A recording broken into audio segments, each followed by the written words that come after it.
네, 미국과 중국의 패권 다툼이 갈수록 치열해지고 있습니다. 무역 갈등에서 시작된 양국의 신경전으로 에이펙 정상회의 공동성명 채택이 사상 처음으로 무산되는 사태까지 벌어졌는데요.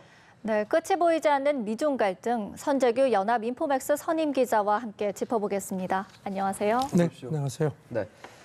최근 폐막한 아시아태평양 경제협력체 에이펙 정상회의에서 공동성명이 채택이 되지 않는 초유의 사태가 벌어졌습니다. 이게 어떻게 된 건가요? 미국하고 중국이 뭐 갈등을 빚지 않겠느냐 관심이 많았는데요. 예. 상당히 좀 아주 충돌이 격했던 모양입니다.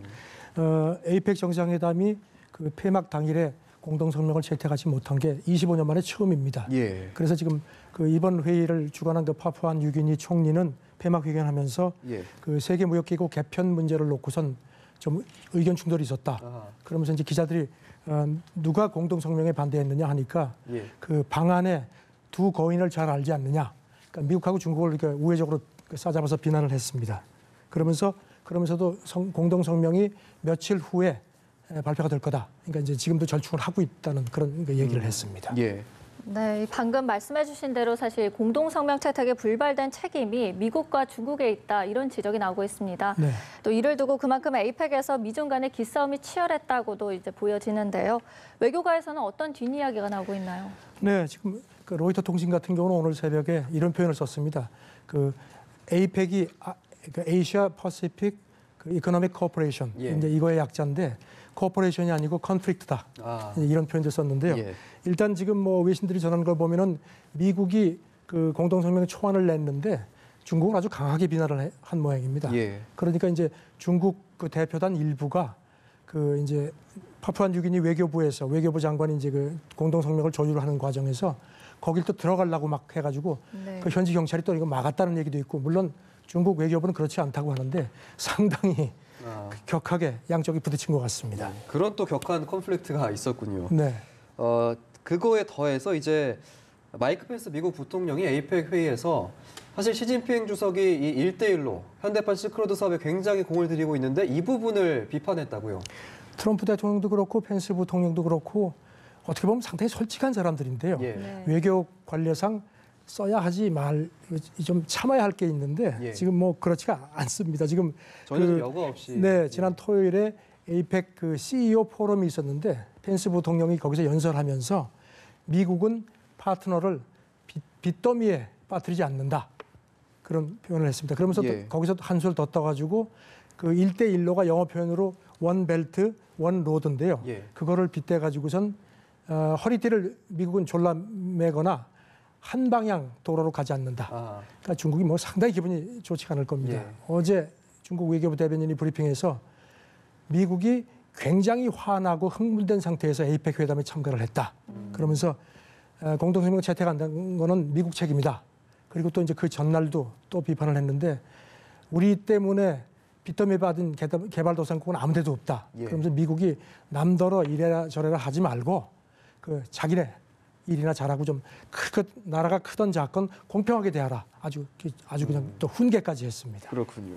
네, 또 그런데 이런 기싸움 속에서도 또 눈에 띄는 게 트럼프 대통령과 시진핑 주석이 은근한 화해 제스처를 보였다고 합니다. 또 이런 점을 봤을 때 머지않아 미중 갈등이 해결될 수도 있지 않을까 하는데 어떻게 보시나요? 근데 화해 제스처긴 하지만 상당히 가시가 있었습니다. 그 이제 아시다시피 다음 달 1일에 그 아르헨티나 그 G20 정상회담 때 이제 따로 만나기로 예정이 돼 있는데 예. 그래서 그런지 조금씩 이제 유화 제스처를 하긴 했습니다. 그 트럼프 대통령이 그 중국을 곤경에 처하게 하고 싶지 않다. 그리고 추가 관세 부과를 내가 얘기를 했지만 그거를 쓰지 않을 수도 있지 않느냐. 그러면서 협상 타결을 원한다, 이런 얘기를 했습니다. 예. 아마 조금 트럼프 발언이 좀 외신들이 이거 뭔가 상당히 좀 긍정적 제스처 아니냐, 그렇게 해석을 해서 그런지 백악관에서는 일단 대통령이 낙관적인 협상을 낙관적으로 전망한 거지 어떤 그런 그 타결이 임박했다는 의미 아니다. 예. 그런 얘기를 했고요.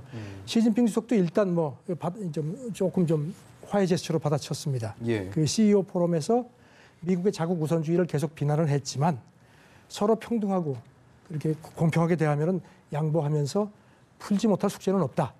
그러면서도 그 중국식 그 특색 사회주의로 대표되는 우리의 그 발전 모델을 절대로 양보하지 못한다. 이런 또 그 선도 분명히 그었습니다. 예, 다음 달 1일에는 또 어떤 대화가 주고 갈지 좀 네. 지켜봐야 될 것 같습니다. 일본 얘기도 좀 해보면요. 아베 총리가 이번 APEC 회의에서 미국과 중국을 좀 동시에 견제하는 듯한 행보를 보였다고 하는데요. 지금 좀 줄타기 외교라고 봐야 될까요? 어떻게 네. 봐야 될까요? 아시다시피 지금 트럼프 대통령 취임하고 나서 미국이 그 TPP, 환태평양 경제동반자 협정에서 일방적으로 빠졌죠. 예. 빠지고. 그러니까 이제 일본이 사실상 주도국이 됐습니다. 예. 그래서 이제 그거를 지금 명칭을 바꿨습니다. 포괄적, 점진적 환태평양 경제동반자 협정 이렇게 예. 바꿨는데 일단 이번에 거기 참여하고 있는 국가들 정상들을 만나서 12월 30일 날 예정대로 발효를 하자 이렇게 합의를 일단 했고요. 예. 그러면서 이제 1대1로에 대해서는 그 인프라 투자는 투자하는 나라하고 받아들이는 국가가 서로 윈윈할 수 있어야 한다. 그리고 그 상대국의 그 재정 건전화 같은 것 기준도 맞춰야 되지 않느냐. 이건 중국을 좀 은근히 견제를 한 겁니다. 예, 그렇군요. 네, 또 한편 시진핑 주석은 내년에 우리나라와 북한을 교차 방문하겠다 이런 뜻을 또 보였다고 합니다. 이 한반도 정세에 아마 중대 분수령이 될 것 같은데 문재인 대통령의 역할도 그만큼 클 것 같습니다. 네, 이번에 파푸아뉴기니에서 이제 두 정상이 만났고요. 네. 한반도 한반도 문제라든가 이제 북미 회담 같은 걸 이제 논의를 한 걸로 그렇게 청와대가 발표를 했는데 일단 그 시진핑 주석이 이제 우리가 이제 요청을 했지만 이제 내년에 적당한 때 한국에 오겠다고 했고 김정은 위원장이 요청을 해서 북한도 내년에 갈 생각이다. 그동안에 아시다시피 조금 중국이 빠져 있었습니다. 예. 그리고 이제 미국하고 중국 간의 그 갈등이 심한 상태였고 그런데 지금 아까도 말씀드린 것처럼 미중 간의 무역 그 협상이 지금 이루어지고 있고 그래서 시 주석이 이런 얘기를 하는 게 이제는 자기가 조금 좀 개입을 할 것 같은 그런 그 시사를 한 걸로 보이는데 일단 지금 펜스 부통령도 이번에 이번에 문 대통령하고 만나서 북한하고 좀 더 많은 소통을 해달라 이렇게 요청을 한 상태로 이렇게 발표가 됐기 때문에 예. 일단 문 대통령의 그 중재자 역할도 더 좀 지켜봐야 된다는 그런 외신들 관측들이 나옵니다. 예, 알겠습니다. 오늘 미중 간의 갈등의 골이 다소 깊었던 APEC 정상회의와 관련된 얘기 국제뉴스 전문 선재규 연합인포맥스 선임 기자와 함께했습니다. 고맙습니다. 네, 감사합니다.